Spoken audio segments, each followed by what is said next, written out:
Hey, CNFers, shout out to Athletic Brewing. That dry January time of year is fast approaching, and you might want to give it a go. Delicious stuff at Athletic Brewing. Shout out to Free Wave, my favorite hazy IPA by them. I'm a brand ambassador and get no money, and they are not an official sponsor of the show. This is just me trying to spread the love. Visit athleticbrewing.com and use the promo code BRENDAN20, so BRENDAN at checkout for a discount. I get points towards merch and free beer, but no money, okay? Also, I haven't done this in a while, but I'm happy to bring it back into the fold since I have a teensy bit more time on my hands. If you leave a review on Apple Podcasts, I will give you a complimentary edit of a piece of your writing up to 2,000 words. Once your review posts, usually takes about 24 hours, send me a screenshot of that review to creativenonfictionpodcast@gmail.com, and I'll reach back out to you and we'll get started. Who knows? If you like the experience, you might even want me to help you with something more ambitious. I love the nuance that we're able to get into in book-length projects, and I've always had a hard time with kind of the shaving off of edges to make things easy or simple for people to digest.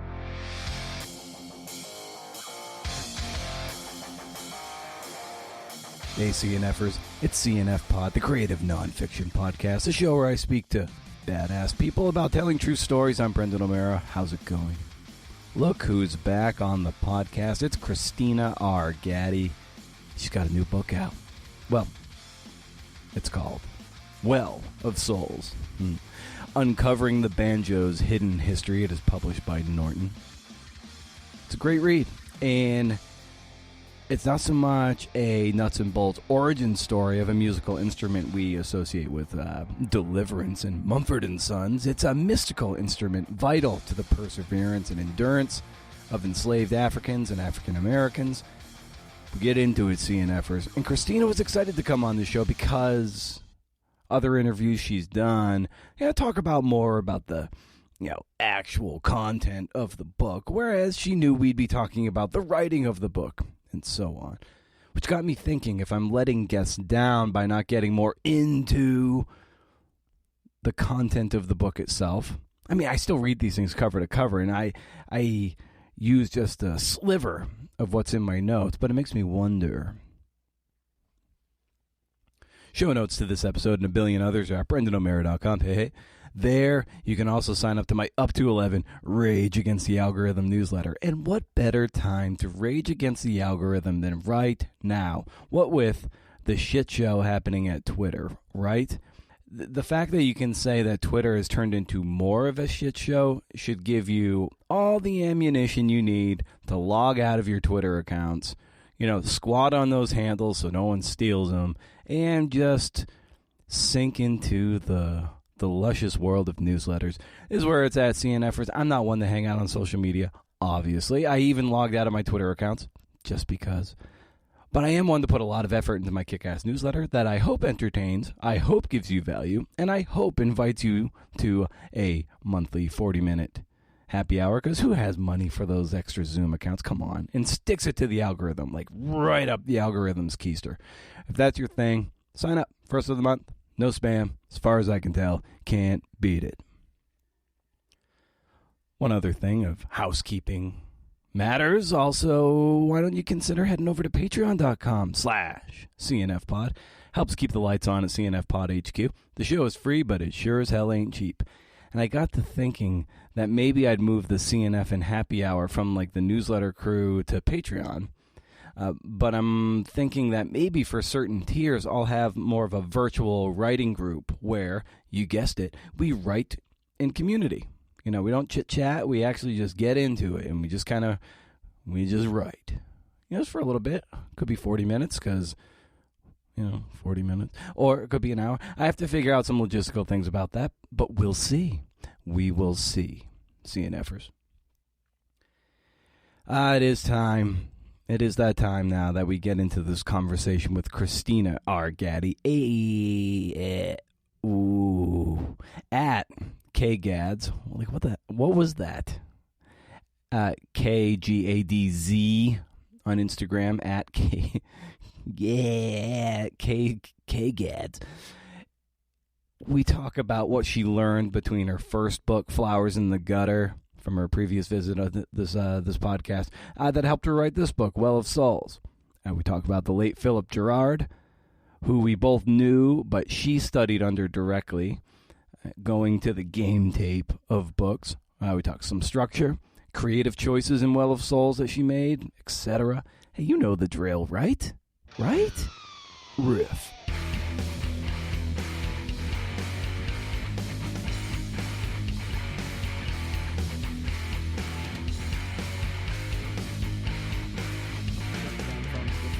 This book, and maybe, what lessons did you learn having finished Flowers, and then parlaying that into this history? What were those lessons that maybe made this one easier, or maybe not altogether?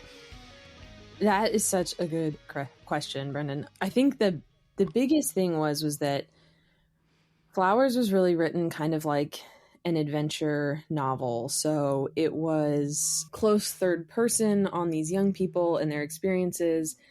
And there was definitely some stuff that they basically, maybe even in their lifetimes, would never know, just because of, how history works and the machinations of the Nazi Party and stuff like that.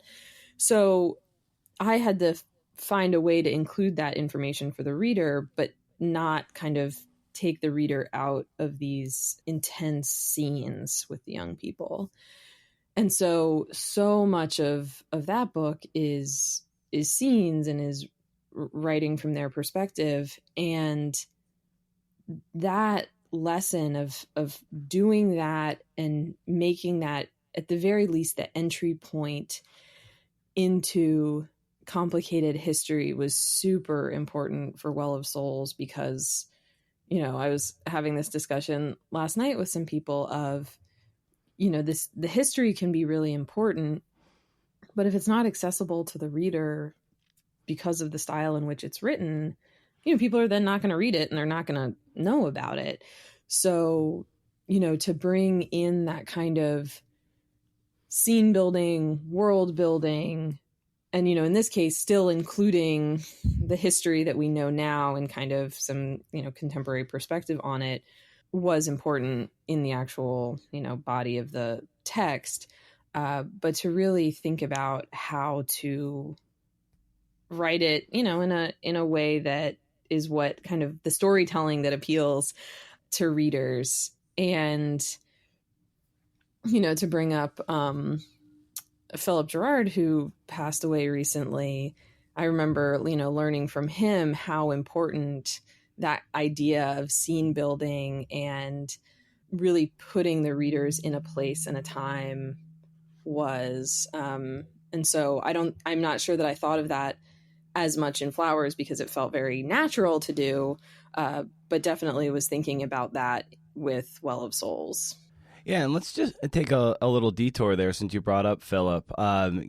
He passed away with, by the time this runs, about 2 weeks ago, and it was just one of those gut punches, because he was one of the good guys who really he just was so into whatever you were working to help you get there. And I never had him as a mentor directly, but I've been in touch with him ever since I finished at Goucher. He's been on this show twice.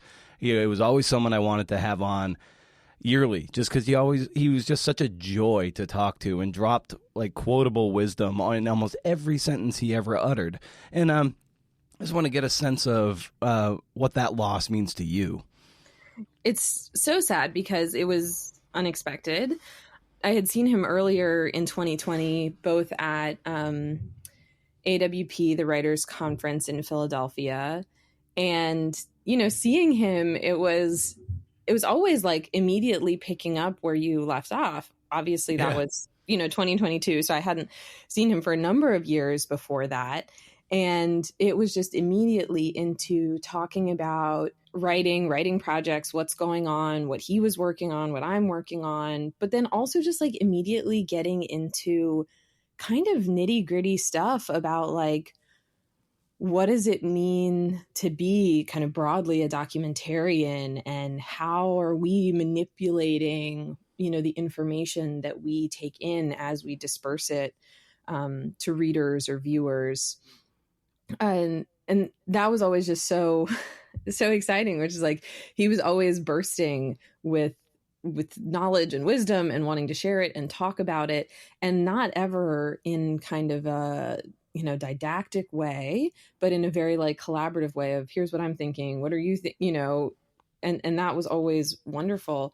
And then I saw him again at Goucher, had a celebration of 25 years of the MFA program, and he gave a speech there, and it was clear that he was still just like in the middle of working on projects and researching. And I talked to him, I asked a question after the lecture of kind of, we have this attitude that like everything's online now and surely we can just research everything online, but we all know that that's not true. And if he could talk more about that. And he was still the guy that was like driving to Western North Carolina to interview people about a piece, but not just like, oh, I'm setting up an interview and I'm going to go there. It was still the kind of almost young person's game of, I'm going to go up and talk to this person. They're going to recommend I go talk to somebody else. So I'm going to drive over there. And then it's going to turn out that, somebody's having some sort of, reunion event that I can go to. And then all of a sudden talk to like, 15 sources that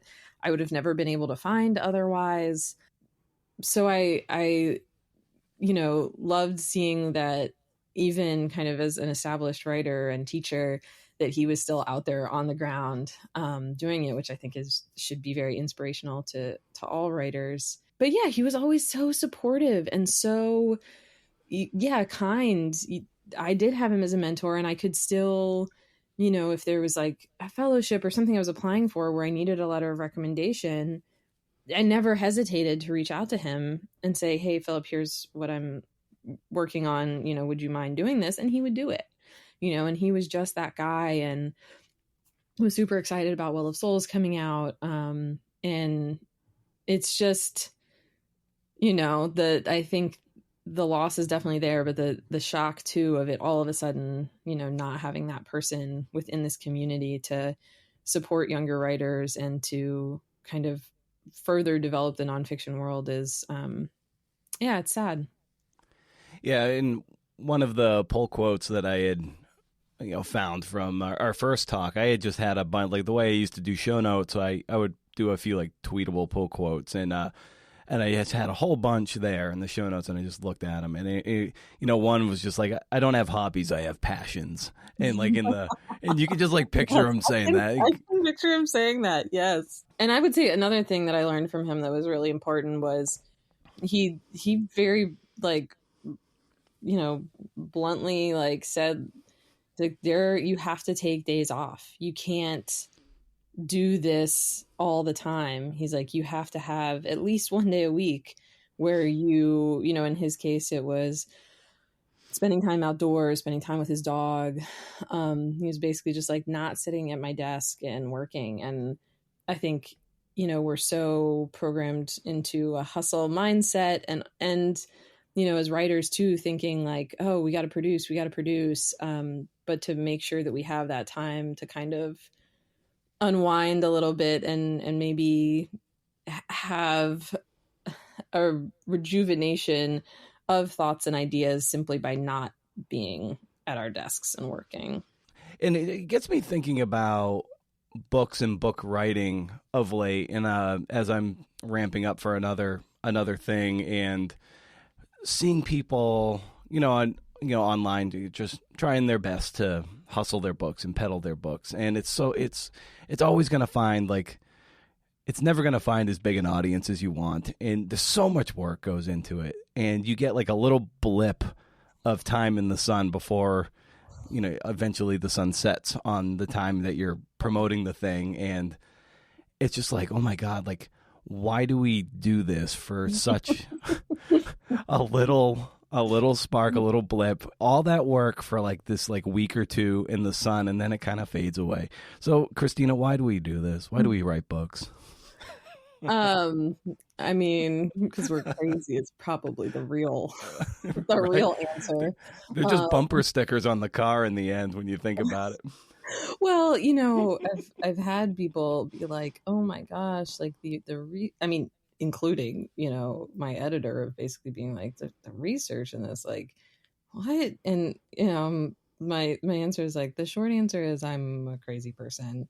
The long answer is much longer, but to me, one thing about books as opposed to shorter form, and when I say shorter form, I even mean, things that are, like say 5,000 words long, is I love the nuance that we're able to get into in book length projects. And I've always had a hard time with kind of the shaving off of edges to make things easy or simple, for people to digest. And that's not to say that, you don't have to, you're going into a museum exhibit and you have to have a certain amount of text on the wall and that's all there can be. And you got to get that idea across quickly, or, a newspaper article, you got however many inches to get this story across. And that's what people are there for.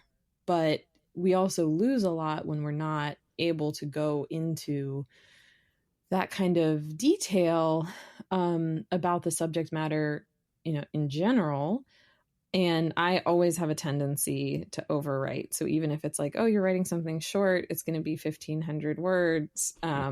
It's going to be a lot longer, and then I'm going to have to cut it down. Yeah.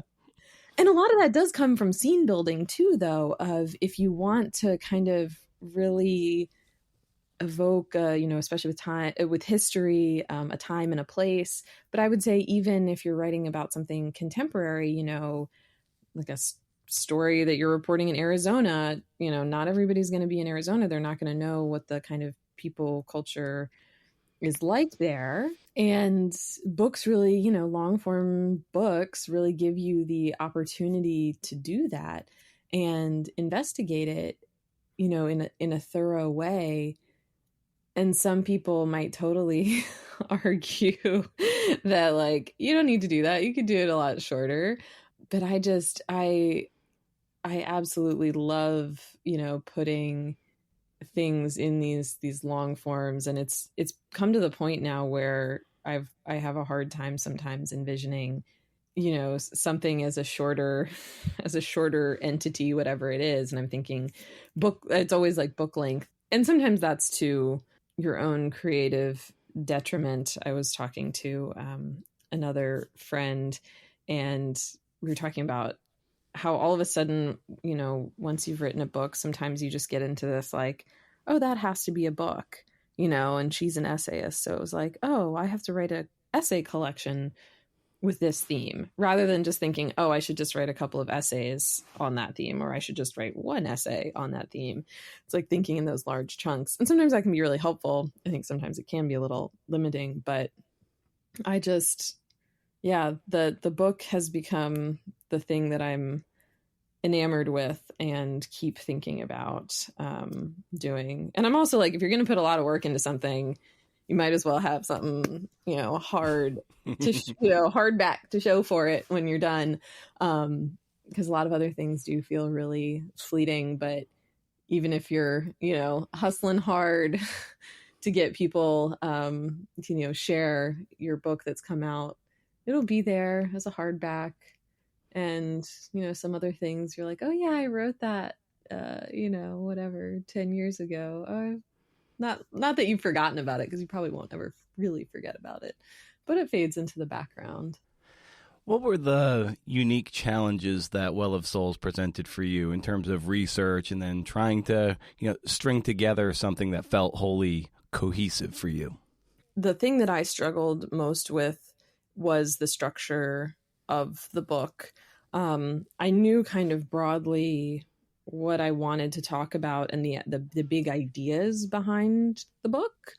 And, so the period of history that I wanted to explore, which is like 1687 to 1865, with these kind of early accounts of the banjo and the cultural context that the banjo was a part of within the African American community. But I also, you know, again, with the comparison to Flowers in the Gutter, which was, that was so contained. That was 1932 to 1945. It was 3 characters. It was all in the same place. So the scope was really limited. And that was, you know, basically abundantly clear from the beginning that I was going to tell it kind of in media res, which was have, you know, an exciting scene right at the height of their resistance, and then go back to the beginning and be like, how did we get here? And then get to the end where it gets really intense again. Your classic narrative arc, if you will. And with Well of Souls, it was like, that is just not, that's not possible at all, because each account of the banjo is a different person. It's a different time. It's a different place. There are these recurring themes and recurring questions that I'm exploring, but there's not one person that can lead us through this story. There's not one instrument that can lead us through the story. And I struggled for a long time in kind of what are the groupings that get the reader through the ideas. And I was thinking a lot at the time, and I still think a lot about it now. It's just kind of, what is it that propels a reader through a piece of writing? What is it that keeps them going? And with something like Flowers, it's very much entrenched in the action. What's going to happen next? What's going to happen next? With a lot of nonfiction, you know, we're talking about ideas that are kind of bigger than that action. And so it's those ideas that have to keep the reader moving forward. And how do we do that in a way where they don't get lost, or they're not getting too much information, or they're getting, you know, the information in the right sequence? So it took me a long time to figure that out. And I went through, you know, I didn't write out many iterations, but I kind of, you know, storyboarded in a way, lots of different ways of organizing the material, and ended up settling on something that was chronological anyway, because I do think, you know, chronology is our friend, as they say. And so starting kind of at the earliest and moving forward. But, you know, thinking about the themes and the topics and kind of having those recur and repeat over the course of the chapters. And also then like really limiting the scope in each chapter to be a person, their account of the banjo, which is in a time and a place, and really, you know, almost doing like little vignettes. And when I was first talking about this structure with my agent, he said, oh, so it's like a collection of essays. And I was like, no, because it's, you know, that propels you through the whole thing. It's, you know, it's a whole entity. It's not just like, oh, you could read about this guy in this time and place and this guy in this time and place and skip over what's in between, that they actually, in fact, build on each other. And so that when I finally figured out that that's what it was, that also then helped inform some of the research and the actual accounts that would go into the book, because I had this structure of these questions that I wanted to answer. And I had a few where it was like, ooh, that one's kind of thin. Like that one's not really going to answer that question. So I should find another account that really, you know, builds on what has come before it and helps answer questions later. And I've definitely become a structure nerd in the process of trying to figure that out and trying to think about how other books are structured and, you know, kind of to what end they look like that. In a recent conversation I had with the writer J.B. McKinnon, we were talking about structure and writing, and he felt, and rightfully so, it was so beautifully put that oftentimes especially when we look at stylists too, which are, you know, there's an appeal, there's a car wreck on the side of the road appeal, like, oh, that looks kind of cool what they're doing, even it's kind of gruesome, but he's just like, we sometimes put an overemphasis on beautiful language versus beautiful structure, and he's just like, I'm going for like the stuff that you really have to kind of dig to see the elegance, but it's not just these little sort of zesty pops of flavor of beautiful language. It's just like, look at the like beautiful contour of a beautifully designed car. And it doesn't hit you over the head, but it's very pleasing to look at. Yeah. And I think structure is so much that way, and I think that's kind of also why I got this fascination with it, because I realized that, well, I'll also say it helped to read Jane Allison's Meander Spiral Explode, which I will like sing to high heaven about how amazing that book is. But, just that thought of, most of the time a structure is not going to kind of be on the surface like beautiful languages, which, beautiful language, great, very good, compelling, prose, absolutely.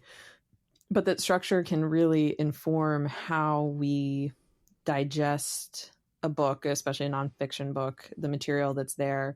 And it's not something that we necessarily easily see. So I do think it's something that we experience as readers. Like, we just kind of absorb it. And if it's done well, we absorb it nicely and it's pleasing to us, even if we can't directly tell you why. But it's also one of those things of, I think it was in 2021 where I was like, okay, I'm going to slow down. I'm going to like read books a little bit slower, this year. Cause I have a tendency to be a very fast reader, sometimes at the expense of like really enjoying, the book and absorbing it. And so, in that slowing down process, I don't even know if you can get the structure then of many books. So it's almost like, okay, you get to the end and you're like, yeah, there's an interesting structure here, but what is it? And then having to go back and look at it again. And that happened this summer. I was reading Maggie Nelson's The Argonauts. People have talked about the structure in like this loose way of everything's in these crots and there's not division, there's no chapter divisions. It's all kind of, free flowing, but there are these weird breaks in it. And I got to the end of that and I was like, there is an interesting structure here and I do not know what it is. So then I went back through it and tried to figure out, okay, what are each of these crots about and how do they move and how do they relate to each other and relate to time and the topic that Nelson's writing about.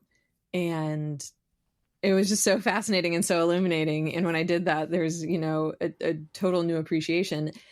And then I think another interesting thing is, how much of that is a conscious decision by the writer and how much is, something that kind of happens naturally with the material.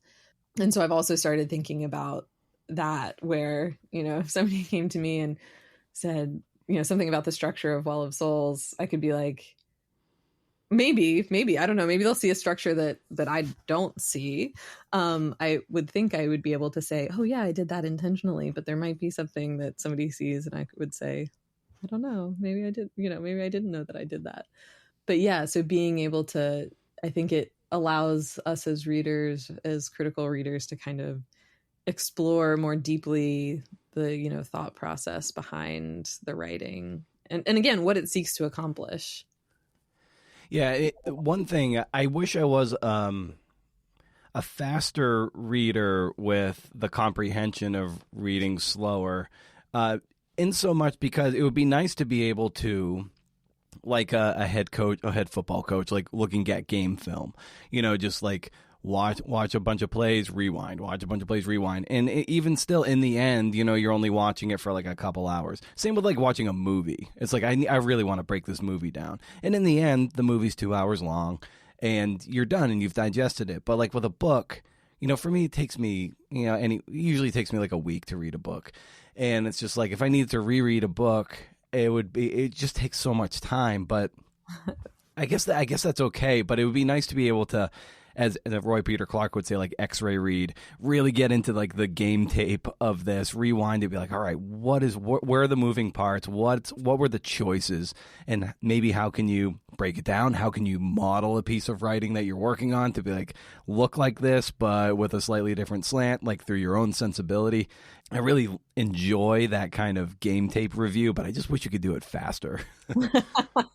I totally agree, because that's I think it's a little on that productivity thing of like, we're like, oh gosh, I have to read this book, and there's so many amazing books out there that you want to read in general, and then you come across a book and you're like, oh, I want to read that again. And one thing I found is reading it again, like a year later, or like having it on the shelf for another time to come back to with a new perspective can be helpful. And yeah, it's so funny, because we're like, yeah, of course we want people to, as writers, we want people to appreciate books and think about them a lot, and then we're like, oh, well, we just gotta burn through them and get what we get and then go to the next one. So yeah, it's basically always one of my goals is like, slow down, take it in more, think about it. So yeah, well, it's like George Saunders has been teaching the same Russian short stories for like 30 or 40 years, and like he's still like learning new things every time he picks up the new, like an old Chekhov story he's read, and it's just like, well, I guess you never totally fully grasp the text in front of you, and you just got to spend time with it. People study Great Gatsby for years, or you fill in your famous author. There are books that just sort of stand the test of time. They are static in a sense, but we sort of evolve around them, and then as we evolve and grow and mature and age, the meanings of those words will often change, and then like certain scenes elevate when we're like 20, and then they recede, and then when we're 30, you're like, oh wow, that one means more, and so forth until we die.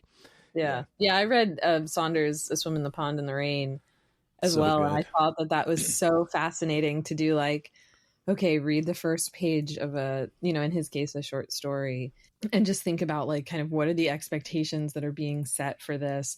And I actually adapted that for an openings writing workshop for nonfiction writers of, oh wow, yeah, like read the beginning of an essay, read the first paragraphs or the first page of an essay, and think about like what are the expectations that the writer is setting up. Because I think that, that idea that we're really putting forward a lot of what's going to happen consciously or unconsciously in the first, part of a story is super important. And even just that, like, then that kind of like slow, meticulous reading of something. I was really glad to, somebody recommended that book to me of like, oh, you're a writer, you should read this. Actually, it was my dad. He was the one who was like, here, that's a great book, you should read that. And then, but then thinking about all of those concepts that Saunders talks about in the book in terms of nonfiction, that's been a fun thing that I've been doing recently too, is reading craft books that are for fiction and thinking about how we can translate them into nonfiction craft lessons, because there's not that many good nonfiction craft books out there, actually, as compared to fiction. I'm going to jump in here for a little aside. I know Kristina just said there aren't any good writing books that focus solely on nonfiction, but I've got a few. Good Prose by Tracy Kidder and the late Dick Todd. Writing for Story by John Franklin. Creative Nonfiction, Researching and Creating Stories of Real Life by the late Philip Gerard. Artful Journalism by Walt Harrington. And The Art of Creative Nonfiction by Lee Gutkind. Just a couple. Check them out. They do focus solely on nonfiction, so they are out there. Maybe there can be more, but there's a few for you. Yeah, and it's like that degree of granularity of really analyzing a text, like it's really, really good, and you're like, all right. At the same time, it's if you're in a generative phase, but you're trying to think so analytically, I sometimes wonder what the balance is between being unbridled in those early drafts just so you can get stuff down versus being like, okay, I'm writing my first paragraph. Okay, what are the expectations I'm setting for this essay? And it's just like, I'm sure for some people that that would gum up the works. And it's just like you have to somehow flip one switch on and one switch off to be able to get to a certain point, and then you can start asking critical questions in the rewrites. But if you sequence the questions in the wrong order, you could be just in this sort of boot loop where you're like, oh damn it, I need a new phone, it won't turn on but it keeps shutting down. And I've definitely found that true personally. And I had an idea for an essay and I was like, oh, I think this structure would be really cool. And so then I fit it into that structure and, sent it out to some places, got rejected. And then I started thinking about it and I was like, I think I was too beholden to the structure. And I wasn't thinking enough about the kind of core questions that are at the heart of the essay, and that trying to be like, oh, but then if I did this here, then I gotta, basically revisit that same thing down here. But revisiting that, I hadn't actually tied it, again, to that kind of core question. And so I totally agree that I think it can always be helpful to think of like, is there a structure that would, suit what I'm writing? If in the process of creating, we're thinking too hard about some of those things, then we might just get stuck or might not go as deep as we need to. And we can, you can always come back and add things or take things out, cut things down, move things around. But if you can't get it out to begin with, we can definitely lose something. Where do you have the most fun or feel most alive, be it maybe that initial generative phase or once you have like a bunch of shit there, you're like, oh, okay, here I can work with this, I can add, take stuff away. Where in that process are you like, okay, I feel really locked in? Oh, definitely the generative phase where you're able to just like put down all of the things that come into your mind that you want, and you're thinking, oh, that would be cool, we should describe that or put this in. And I've come to appreciate editing more, but I find editing hard. Just it's basically been a skill I feel like I've had to learn, whereas the kind of just like writing and getting it out is just it's the most fun, I think, just as a basic point, the most fun. And it also feels the most kind of creative, writerly to me as well. We were talking a moment ago about certain things that kind of tie a long thing together, be it thematic or particular, I don't know, thread that goes through it. And I would say in Well of Souls, something that is very important and integral to the entire reading experience, and certainly I imagine to the writing and the research, are the paintings you come across.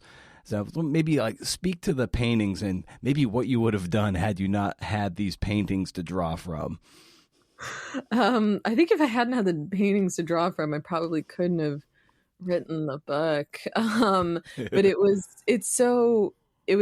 was also an interesting thing because, and I feel like this was something that, a mentor told me once about kind of how we in nonfiction use images, whether they be photographs or paintings, and relying on them as a source of information, not just as an illustration. And so a lot of times we think like, oh, you have that picture in your book and you don't have to kind of acknowledge it or talk about it or discuss it. And for me, those really became primary sources of, not only thinking about the time in which they were created, the person who created them, the place where they were created, but also kind of what that person imbued into the work of art, just like somebody does when they write a letter or, do a diary entry, kind of analyzing it in that same way.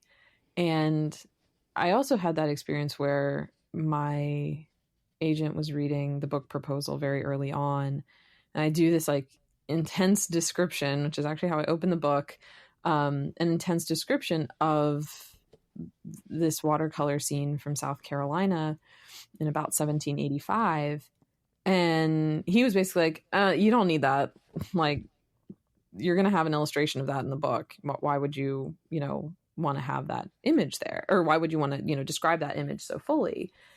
And to me, I was like, well, I'm pointing out, I mean, on the one hand, I was like, if I want the person to see it in their mind, whether or not they can, see the image. I want them to experience it as if they are looking at it without having to see it. But the other thing is just like you would do with an interview, a diary, a letter, even a newspaper article, any primary source that you're using, you are pointing out to the reader what is significant about that primary source and basically where it fits into the story that you're telling. And, I felt that these pieces of art were very much the same of I'm, relating to you, the reader, what it is that is interesting, different, significant about this piece of art and how it relates to, the other themes and topics that I'm talking about. And I think we could, do the same for photographs. And in fact, there are like Saidiya Hartman, these nonfiction writers who are doing that of like exploring, or Maria Stepanova's In Memory of Memory is another great book where she describes these photographs from her family, but doesn't actually include them in, there's no illustration of them in the book. She's just describing them to us, and again, to a certain purpose, to a certain end. And I think that's something that maybe is worth exploring a little bit more for nonfiction writers of not just saying like, oh, here's this photo, of me and my family, or, this historical figure, and just leaving it at that. But what is that image saying on a deeper level? There's a point actually in the coda of the book where you cite Scott Didlake, and he says, that there's essentially something mystical about the banjo. And, maybe can you unpack that and tell us maybe what is, sort of translate the mysticism of the banjo? Yeah. And I think, so somebody, I get the question of like, why did you write a book about the banjo? And the real answer, the simple answer is I found out about the banjo's role not only in African-American music and dance, but how that we knew, but how that music and dance was part of a spiritual practice had really been downplayed over, the centuries. And so, I found out, okay, so the banjo is really central to these religious practices, whether it be Vodou in Haiti, or Obeah in Jamaica, or Winti in Suriname, or African-American diasporic practices in religious practices in North America. But it was really the idea that the banjo itself kind of as a structure mimicked very important religious symbology. And thinking about how an object could be representative of religion and spiritual practice was, to me as a white person, like basically totally mind-blowing, because I don't think we know that in certain religious practices that objects can have a significance, like relics, like rosaries, but we don't think of that as something that a person would have in their own home often, right? Like if it's a relic, it's at a church. A rosary is something personal that people would have. But the idea that individuals could have these objects, and that, the objects could then also be used in these religious services, and that the banjo was one of these objects, that was totally the mind-blowing part, that I was like, this is what I would like to communicate to people, of not only how closely the banjo was tied to those religious practices, but that it as itself was a device that could be used to conjure spirits, which is actually not that, I thought it was kind of crazy in the beginning when I started like thinking that, and I was like, oh gosh, people are going to think I'm a nut job. But the reality is that that's the same way that like drums function in Vodou, is that they are, musical instruments that how they are played, and the music that they're played with are able to conjure spirits and communicate with gods and with ancestors. And so, okay, yeah, the banjo was a part of that too. Of course it would have had a similar function to voodoo drums. I always love when I stumble across the title of a book or an essay over the course of the reading, and I'm like, okay, here's the title. All right, where am I going to find it in the book? And Well of Souls is on, at least in my galley, page 150. So a little more than halfway through the book is where you drop that in, where you say I might pronounce this wrong, the banza, played at, probably banza, played at funerals where the dead and spirits were honored. It wasn't just a musical instrument; it was a well of souls, a ritual object constructed as a cosmogram. And it was just one of those things where I just noticed, I'm like, oh, there it is. And yeah, and it was like, at what point did you realize that? Yeah, maybe it was the title of the book all along, or maybe were you like kind of in a sense holding on to it for the right moment? No, it was definitely the title of the book all along, and it did come from something that Scott Didlake said about the banjo being a well of souls, and I had heard that quote from him way before I dove into this history and knew about this kind of ritual structure, as I call it. And he meant it pretty metaphorically of, there's so many unnamed lives that have gone into making the banjo, unnamed hands that the banjo has passed through. And of course, its creation would not exist without slavery and, the destruction and trauma that slavery caused. And so for him, it was this like, metaphorical kind of just sorrow and oppression represented by this instrument. So I had heard that, and I had that phrase in my head, and then basically learning that there's not a good reason for the banjo, from a player's perspective or an instrument builder's perspective, to be constructed in the way in which it is constructed, and that really was more reflective of this religious practice than it was of being a great instrument to play.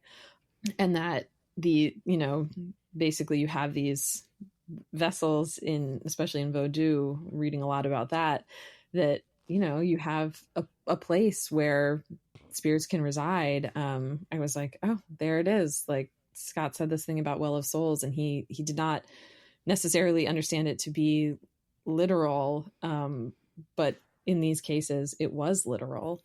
And it just, it's those amazing moments of, research and putting things together that I also, coming back to your earlier question about book writing, that I feel like we can get into in books that may not happen in shorter form things just because of the limitations of words, where I would be like that idea of Scott saying Well of Souls and then thinking, oh my gosh, it's a literal Well of Souls.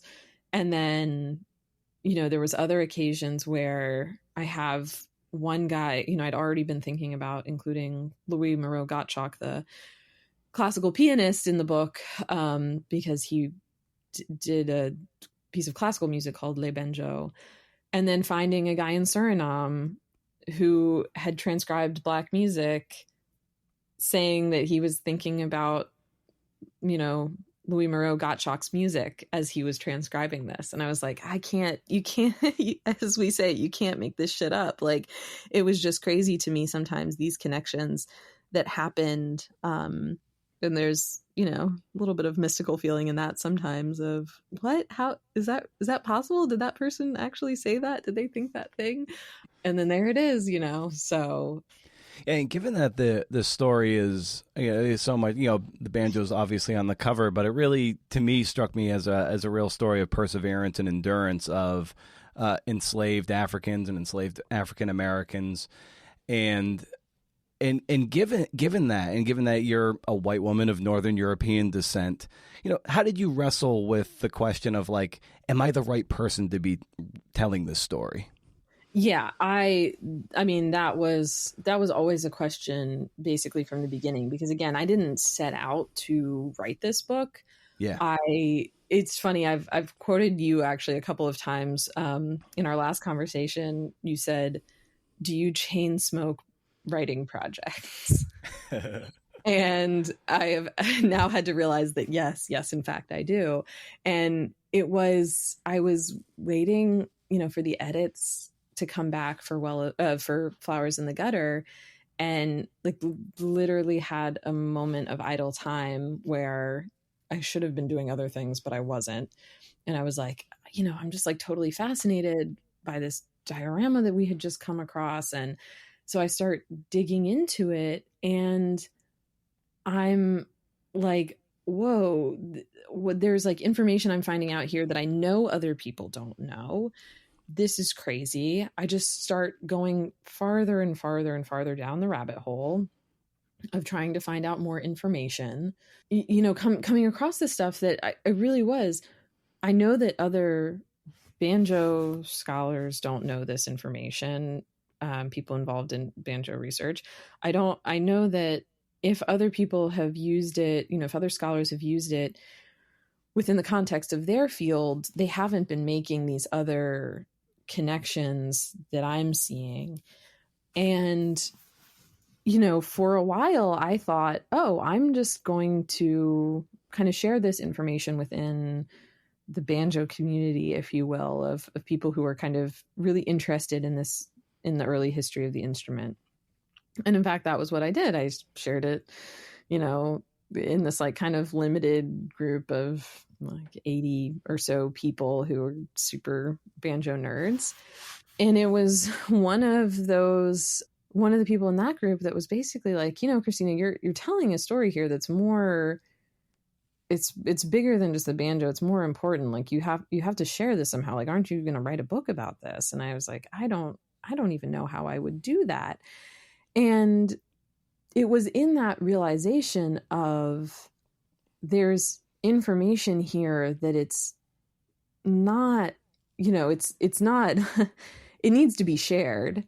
And also the realization, as I kind of write at the end of the book, which is a lot of the distortions of not only the history of the banjo, but the history of enslavement and resistance of the enslaved has been distorted by not only the initial white observers, but by white, both historians, but also, just white lay people, if you will, in the period since then. And I definitely, continually kind of thought about, okay, I'm writing about, a culture that's not my own. There's going to be things that I'm going to miss. No matter how much reading I do, no matter how much research I do, there's going to be things that just pass me right by. But that being said, if white people are the ones responsible for distorting and messing up this history, then to say, oh, it's on African Americans or people of African descent to correct this is also that's a pretty messed up task to take, and so if I have the ability and the privilege, quite frankly, of being able to look at these sources, parse them out, and disseminate them to a wider public, then I really I should be doing that, kind of, again, in this case of like telling a story that hasn't been told and that needs to be told, and in a way that it is accessible to all audiences and not just somebody who has the ability to go into an archive and read historical documents, or somebody that, I mean, even some academic books that are written about important subjects, they just don't have the kind of distribution and accessibility that they honestly should have to be accessible to the people that they are in fact writing about, or the communities that they're writing about. And so that was how I kind of, in the end, came to say, okay, yes, I am going to write this book. But it wasn't before I had a lot of internal, thinking about it, and conversations with others as well. I think in the coda too, you very much sort of kick open the door, and you invite people to be like, to use the chain smoking metaphor, like this one could be like the first cigarette in a sense that lights the next one, and you're like very much in favor of inviting that kind of inquiry.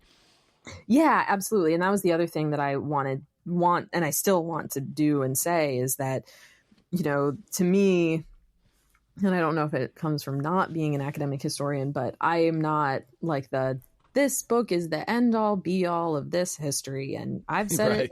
It's done. It is very much now there's this foundation that's been laid. Let's figure out, what else we can find out. And it's been fun because I've had a couple of people who are like, oh, hey, I'm in France, like if I can help in any French archives, like, let me know. Or another guy I met he's Mexican American, but lives in California, and his girlfriend is Puerto Rican. And he's like, oh yeah, sometimes like we go visit her family in Puerto Rico, and I don't have anything to do, so I just go hang out in the, like Puerto Rican archives. And so if I find anything on any banjos in there, music and dance, I'll send it to you. And I'm like, yes, this is what I want. Is I want it to be this kind of open, a thing where it's like I had that experience of, once my eyes were open, I kind of started seeing things everywhere. And for other people to do the same, of if their eyes are open to the potential of this history, that they'll be able to see it as well. And, it'll be much bigger than just, me having written a book that's about the banjo, that's not about the banjo, but other people thinking about all of these things as it relates to, contemporary life today, and their histories and their family stories. When I'm reading a book and I come across a decision, I'm like, oh, there was a decision the writer made. And I'm like, oh, cool. I want to talk about that decision.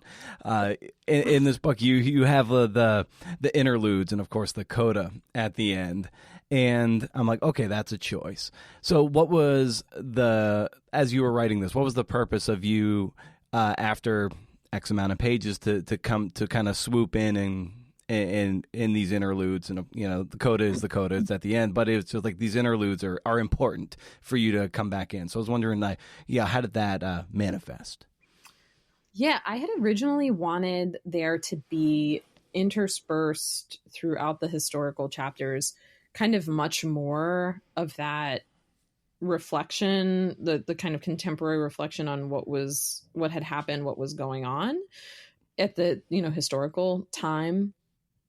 And I had written maybe the first third or something like of the book like that, and handed those pages in to my editor, and she was like, yeah, I just don't think that that's working. I think there's too much kind of back and forth, and basically the reader's going to get disoriented if we do that.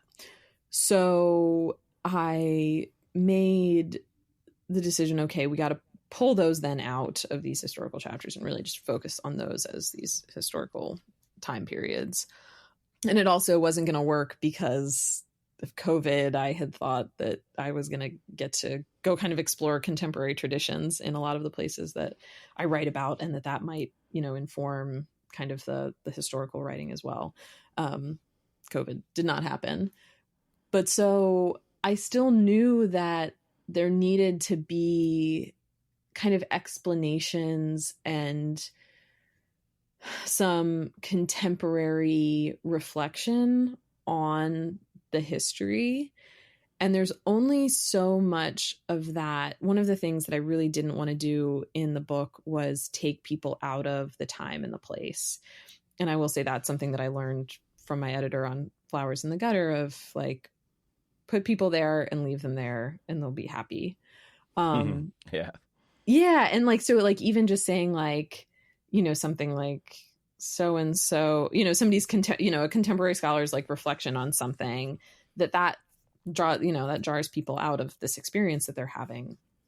So I really didn't want to do that in the historic chapters, but I knew that there would be times where I would have to say, you know, this is what, you know, I just told you about this thing. This is what scholars and researchers have said is going on, or this is when we're talking about this thing that keeps occurring in all of these different religious dances from Suriname through the Caribbean to North America to New York. If we're seeing the same thing, why are we seeing it, right? And a lot of that research of why we're seeing it is stuff that's been done, you know, in the late 20th into the 21st century. And so I can't just like, you know, I can't leave it out and I can't put it in those chapters. And so I need a place where it can sit.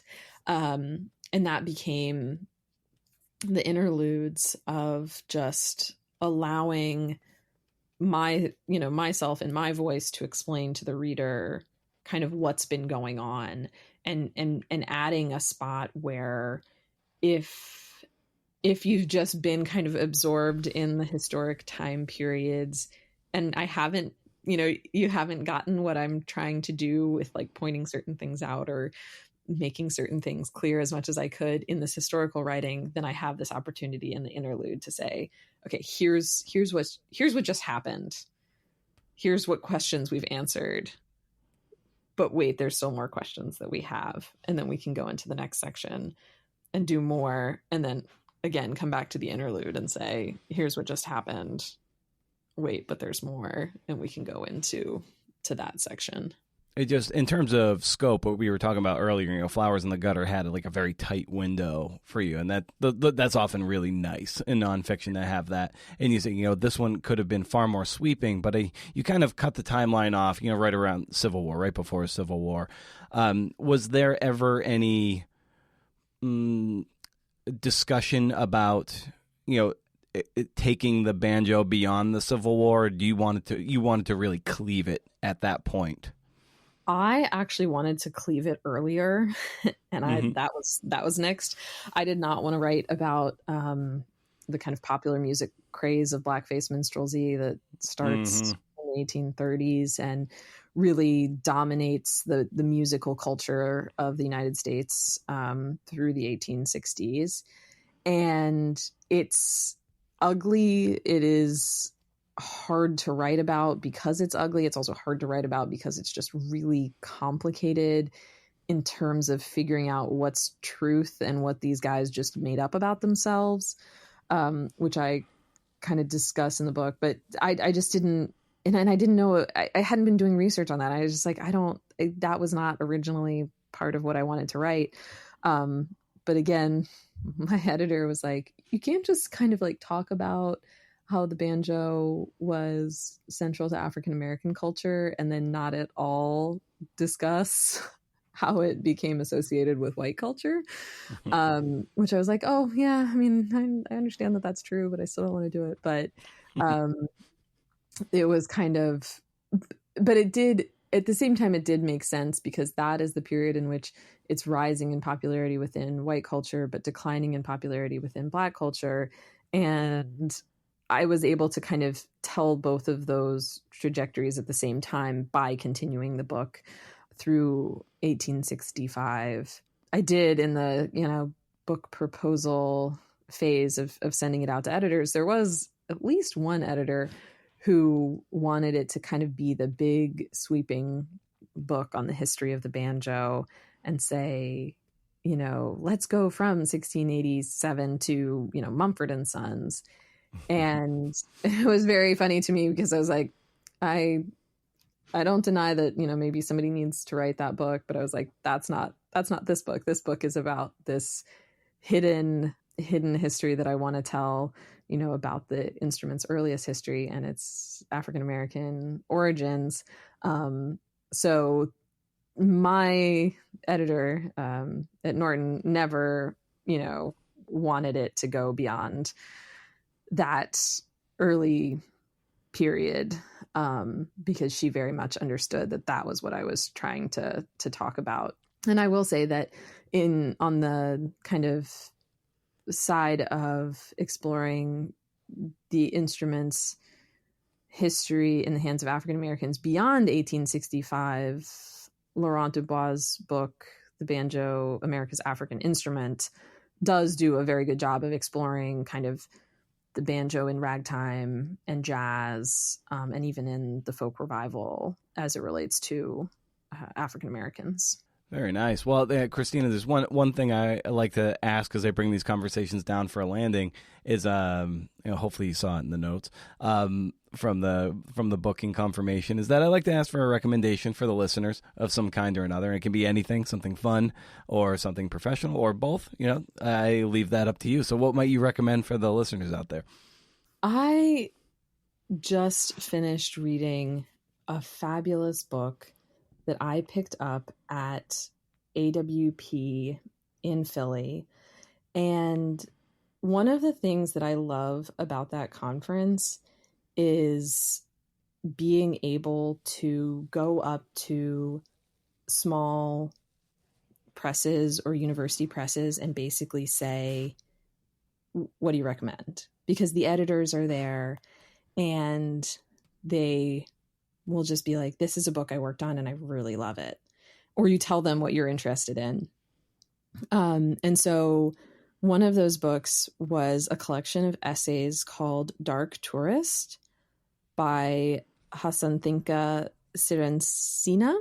She is a Sri Lankan American writer.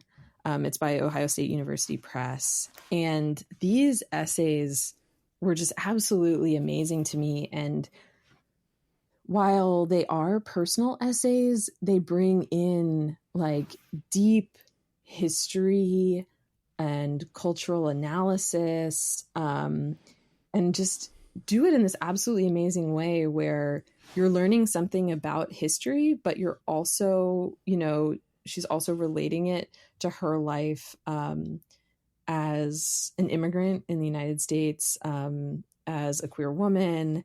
And it's just, it was one of those things where I just picked it up because somebody recommended it and brought it along while I was traveling because it's, not a terribly thick book, not a terribly big book to pack. And as I was reading it, it was just like, wow, these are amazing. And I usually say, like, I know when a book is really good because it starts inspiring thoughts and ideas in my own head. And this was one that definitely started doing that. So it was a really fabulous book and a pleasant surprise. Oh, fantastic. Well, Kristina, I'm so glad we got to do this again. Thank you so much for, carving out the time to do it and for, just chain smoking great work. So thank you, Brendan. And thank you for this podcast and the opportunity. I was saying, a lot of people ask me about like the content of the book, but I was like, I'm excited about being on Brendan's show because we're going to get to talk about the writing of the book. And that's going to be so much fun. And it has been. Thanks to Kristina R. Gaddy and to you, the listener. I make this show for you, so hopefully you're finding some entertainment and inspiration as the show continues to do its thing, trucking along. 10th birthday is coming up in early spring. Can you believe that? Maybe the show will get a shiny new bicycle. Parting shot. I can't remember if I already riffed on this idea. Or if it was a tweet I was thinking of writing before realizing that Twitter is not where I want to be wasting my words. By the way, be sure to rage against the algorithm with my up to 11 newsletter, BrendanO'Mara.com. Hey. Okay, here's the notion behind this whole thing that I thought I tweeted, but I don't think I did. I definitely didn't because I tend to go through and scrub out my Twitter timeline. Never mind, doesn't matter. You can't write your way out of a reporting hole. That's a word salad right there. You can't write your way out of a reporting hole. It's hard for me to say each story, each book. You're basically in a deep grave. And in order to get out, you need to report and research the shit out of your topic for you to reach the surface. You can't write your way out of it, no matter how hard you try. And what spurred this notion was my conversation with the writer J.B. McKinnon from a couple episodes ago, when he said we put too much of a high premium on beautiful language versus beautiful structure. It's like it's like the gold flakes that some bakers put on things, and you're like, oh, that's pretty, that's a nice little flourish, but does it taste good? The structure is what tastes good, and the flourish is nice in so much as, or only so far as, the cupcake tastes. Am I mixing metaphors in here? I think so. There was a grave, and now we're talking baking. Anyway, also, when I read a magazine story, or I read one that I admire, and I wonder how the hell this thing is so damn good, I remind myself it's not the writing. That usually takes care of itself. It's the reporting and the research. When you speak to 1 billion people for a story, you're bursting with material. When you talk to 10 people about the same event, think of the variations of phrasing of the memory, and you get to pick the best one. Not only, not just one because you only spoke to one person. You're getting such a different view of a thing, and then as the reporter who's done that kind of legwork, you can pick the best things, and all of a sudden you're like, how did they get that quote? Well, it's probably because they talked to like 15 people about one thing. You're like, damn, someone's going to say something really good. And the writing gets easier, too. The writing doesn't have to carry so much weight. You've elevated the floor of a piece of writing with titanic research and reporting. That way the words can stand tall atop a firm foundation of work. Like, I've tried writing myself out of a reporting hole. The story got killed. That was like 10 years ago, and it was awful and terrible, and I'm so glad it was killed. But I have a better sense that when I feel that pang of anxiety about a piece of writing, a story, or book, it's probably because I haven't spoken to enough people. Then the thing starts to coalesce, and it almost writes itself. I don't have to try that hard, and y'all know that when Brendan tries too hard, we all suffer. Am I right? All right, that's it. Stay wild, CNFers, and if you can do, interview. See ya.